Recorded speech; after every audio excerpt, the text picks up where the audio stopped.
जुगाड़ू idea सोचना पड़ेगा कि शिकार मेरे पास खुद चलकर आए। भेड़िया बहुत ही शातिर धूर्त था।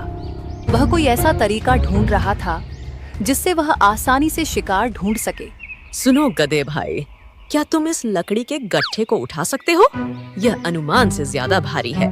ठीक है मगर नन्ही हिरण, ये सब करने की क्या जरूरत है? अच्छा हुआ जो मैं यहाँ आ गया। अब इन लकड़ियों को मेरे पीठ में डाल दो, मैं इन्हें छोड़ दूंगा। गदहा बहुत ही दयालु और समझदार था।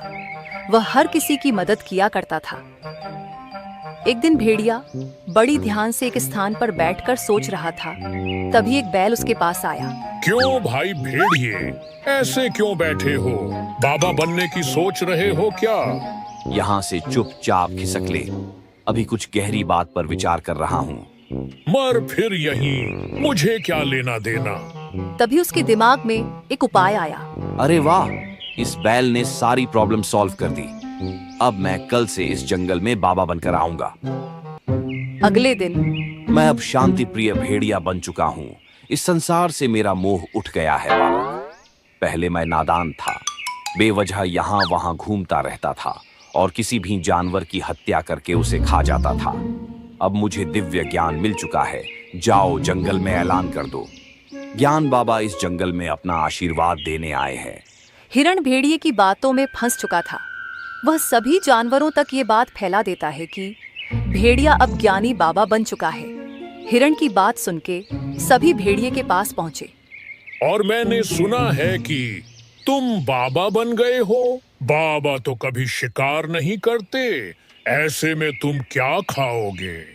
मैंने कब कहा कि मैं शिकार करूंगा बालक? मुझे मांस की अब कोई आवश्यकता नहीं है।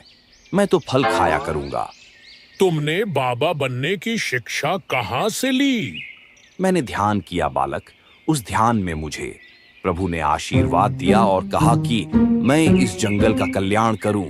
तभी एक खरगोश वहां पहुंचा और बोला, बाबा जी, कोई चमत्कार कीजिए। मेरे बच्चे के पेट में बहुत दर्द हो रहा है, उसका इलाज कीजिए। तुम चिंता मत करो बालिके, मैं अभी एक मंत्र फूंकता हूँ और तुम्हारा बच्चा ठीक हो जाएगा। हिम क्ली हूँ फट स्वाहा। अब जाओ, देखो कि ठीक हुआ कि नहीं। खरगोश अपने बच्चे को चेक करके आता है। बाबा जी की जय हो। अद्भुत बाबा जी, मेरा बच्चा बिल्कुल ठीक है, उसका दर्द छू मंत्र हो गया है। अब सभी भेड़िए की चाल में फंस चुके थे। उन सभी को विश्वास हो चुका था कि भेड़िया बाबा बनकर चमत्कार करता है। अब भेड़िए की रोज सेवा होने लगी। तरह तरह के भोजन पकवान लाए जाने लगे। भेड़िए का दिन अच्छे से कटने लगा। मगर एक दिन रोज खाने के लिए मिलता तो जरूर है, मगर आखिर ठहरा मैं मांसाहारी जानवर, ये घास फूस कब तक खाऊंगा? वहीं दूसरी तरफ गदहा कुछ सोच रहा था। ये चमत्कार है या आंखों का धोखा? कुछ समझ नहीं आ रहा है। भला एक मांसाहारी जानवर बाबा बनकर शाकाहारी भोजन कर रहा है और सही रास्ते पर चल राह बता रहा है। जरूर दाल में कुछ काला है। एक दिन बच्चा जाओ और ऐलान करो कि बाबा सबसे कुछ जरूरी बात करने वाले हैं। भालू की बात सुन के सभी जानवर भेड़िया के पास पहुंचे। मेरी बात ध्यान से सुनो बच्चा। मैं जब ध्यान में था तभी मुझे एक सपना आया। इस जंगल में एक रहस्यमयी शैतान हमला करने वाला है। आप सभी चौकन्ना रहिए, मैं इसका निवारण ढूंढने की कोशिश करता हूँ। सभी जानवर सतर्क हो गए थे, मगर कोई न कोई जानवर एक हफ्ते बाद गायब होने लगे थे। इन सभी घटनाओं से गदहा कुछ सोचने लगा। भेड़िए के कहने के बाद से ही ये सभी घटनाएं घट रही हैं। क्या सच में उसने यह सब देखा है या फिर कहीं उसी की चाल तो नहीं है? आज रात को जंगल में पहरा देना होगा। रात की चांदनी अब धीरे धीरे गायब होने लगी थी। जंगल खामोशी के आगोश में शमा चुका था। गधा एक पेड़ के पीछे दुबका हुआ था। तभी उसे किसी के आने की आवाज सुनाई दी। गौर से देखने के बाद उसे मालूम हुआ कि यह तो भेड़िया है। अच्छा जी, दिन में बाबा और रात में शैतान, पीछा करना पड़ेगा। आखिर ये करता क्या है? अरे खरगोश, यहाँ क्या कर रहे हो? तुम्हें मालूम नहीं क्या आसपास शैतान घूम रहा है? इस रात के अंधेरे में मैं अपना रास्ता भूल गया हूँ बाबा जी। क्या आप मेरी मदद कर सकते हैं?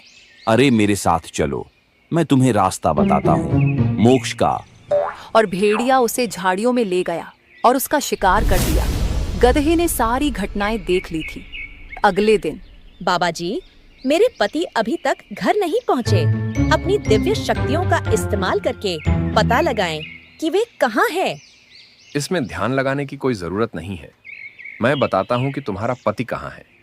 तुम्हारे कहने का मतलब क्या मतलब है? ये जो बाबा बना फिरता है, यही असली शैतान है। यही जानवरों का शिकार करता है और सभी जानवरों को झूठ बोलता है। तुम्हारे पति का शिकार भी इसी ने किया है। तुम ये क्या कह रहे हो? तुम्हें मालूम नहीं है क्या? बाबा जी सिद्ध ज्ञानी हैं। मैं सच कह रहा हूँ। इसे खरगोश का शिकार करते मैंने अपनी आंखों से देखा है। अपनी ये बकवास बंद करो। बाबा जी ने अपनी सिद्ध से चुटकी में खरगोश के बच्चे का इलाज किया है और तुम कहते हो ये ढोंगी है। सारे जानवर गधे की बात पर जरा सा भी विश्वास नहीं कर रहे थे। गधे को भी समझ आ गया कि ऐसे में उसकी दाल नहीं गलने वाली। उसने तुरंत एक तरकीब निकाली। आप सब कह रहे हैं तो मैं मान लेता हूँ कि ये मेरी आंखों का भ्रम है। मुझसे बहुत बड़ा पाप हो गया। आप सभी मुझे एक बार प्रायश्चित का मौका दें। ठीक है बालक, बाबा तुमसे नाराज नहीं है। फिर भी तुम मेरी सेवा करना चाहते हो तो इसमें तुम्हारा ही कल्याण होगा। बाबा, आज आप मेरे यहाँ भोजन करेंगे। मैं समझूंगा कि मेरे पाप थोड़े कम हो गए हैं। ठीक है बालक, हम भोजन करने आएंगे। स्वादिष्ट पकवान तैयार करके रखना। गधे ने बहुत सारे पकवान बनाए थे। उसने भेड़िए के साथ साथ राजा शेर सिंह और कुछ अन्य जानवरों को भी बुलाया था। गधे ने सभी को खाना दिया। सभी ने मजे से भोजन किया।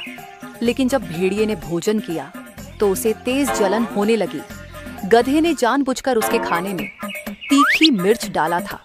गुस्से में आग बबूला होकर भेड़िए ने कहा। उसका इतना ही कहना था कि सभी जानवरों ने भेड़िए की तरफ देखा। भेड़िए को एहसास हुआ कि उसने जल्दबाजी में कुछ गलत बोल दिया है। तभी उसने बात को काटते हुए कहा, अरे बालक गधे, तुमने मिर्च ज्यादा डाल दी है। थोड़ा ध्यान रखा करो। बाकी जानवर तो कुछ समझे नहीं, मगर शेर सिंह को भेड़िए के इस बर्ताव पर कुछ शक होने लगा। सभी ने खाना खाया और चले गए। सबके जाने के बाद गधे के पास शेर आया और उनके बीच कुछ बातचीत हुई। अगले दिन ये गधा अपने आप को बहुत होशियार समझता है। उसे मेरी किसी भी बात पर विश्वास नहीं होता। उसे रास्ते से हटाना ही होगा, वरना वो मेरा खेल बिगाड़ देगा। एक दिन भेड़िए ने गधे को हिरण से बात करते सुना। क्या हुआ हिरण भाई? परेशान नजर आ रहे हो। गधे भाई, मेरे इलाके की घास सूख चुकी है। मुझे नए चारे की आवश्यकता है। बस इतनी सी बात। पहाड़ी के दूसरी तरफ एक जगह है, वहां हरी हरी घास उगी है। वहां जाओ। ऐसे भी उधर कोई ज्यादा जाता भी नहीं है। तुम्हें कोई परेशान भी नहीं करेगा। भेड़िए के खुरापाती दिमाग में एक उपाय आया। अरे वाह, जब ये हिरण वहां पहुंचेगा, मैं पीछे से इतना जोरदार हमला करूंगा और इसे घायल करके भाग जाऊंगा। और जब ये यहाँ आकर अपना दुखड़ा रोएगा, तब मैं सारा इल्जाम इस गधे के ऊपर डाल दूंगा। बोलूंगा कि गधा ही असली शैतान है जो भेष बदलकर जंगल में रहता है। हिरण हरी हरी घास देखकर बहुत कुछ हो रहा था। उसे मालूम नहीं था कि भेड़िए उसके ऊपर नजर टिकाए बैठा है। अरे वाह, गधे ने सही कहा था। यहाँ तो सच में नई नई घास है। हिरण घास खाने में मग्न हो गया। मौका पाकर भेड़िए ने हिरण पर हमला कर दिया, मगर भेड़िया कुछ और कर पाता। उसके पहले शेर सिंह, गधा और कुछ जानवर वहां आ पहुंचे।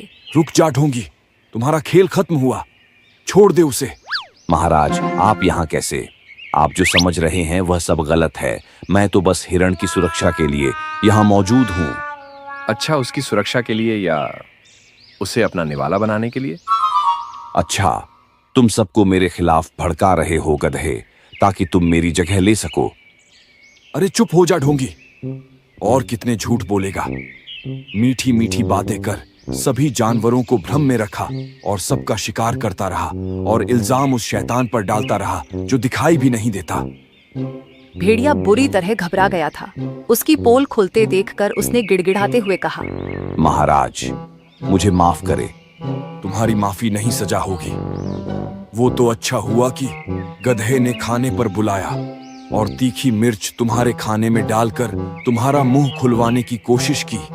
उसी समय मुझे तुम पर शक हुआ और मैंने गधे और हिरण के साथ मिलकर ये योजना बनाई। सैनिकों, इस भेड़िए को काल कोठरी में डाल दो।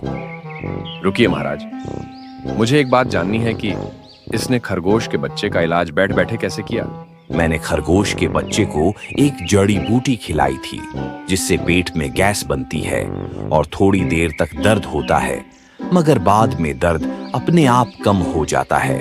खरगोश जब आई तब दर्द था और जब तक वह दोबारा चेक करने पहुंची तब तक दर्द कम हो चुका था।